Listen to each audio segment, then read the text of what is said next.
like lately we've been um, okay, right. I'm seeing the chat box as well. So I can see that there are a lot of methods that has been used for teaching listening at the moment. Like maybe Dr. Willie was talking about the extensive listening, and Dr. Hannington talked about the focus on the maybe bottom-up information and how to decode.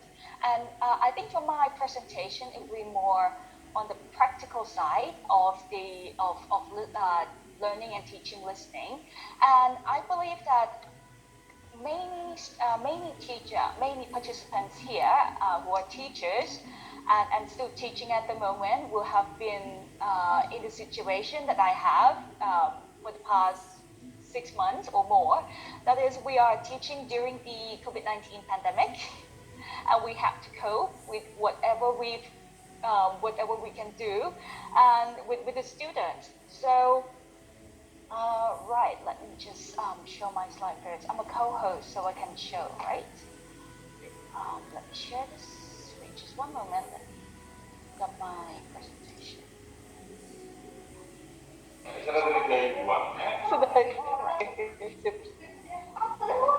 One moment.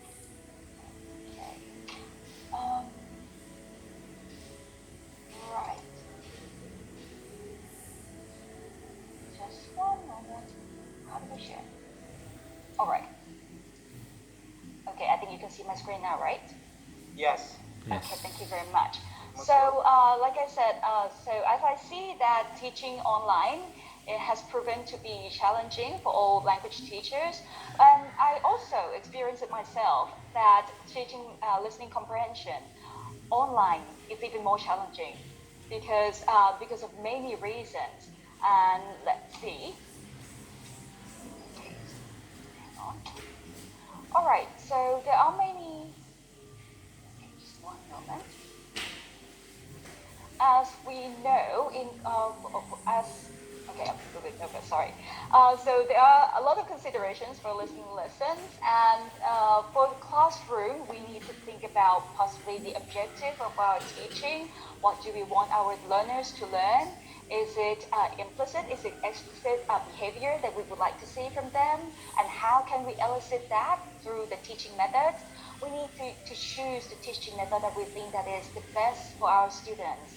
And you also need to choose the materials and also maybe to choose the instruction language, whether to teach in now 1, whether to teach in now 2. Maybe if you believe in all exposure in English, you might teach all of them in now 2, but sometimes you might not be able to do so in terms of classroom management as well, and you might have to do it in both languages or maybe now 1. But teaching online.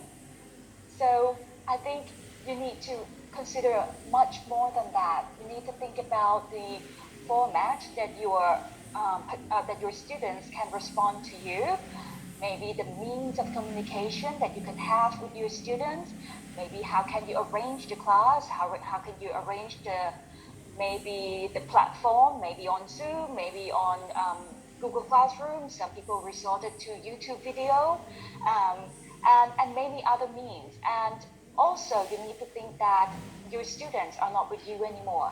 They are in their own home.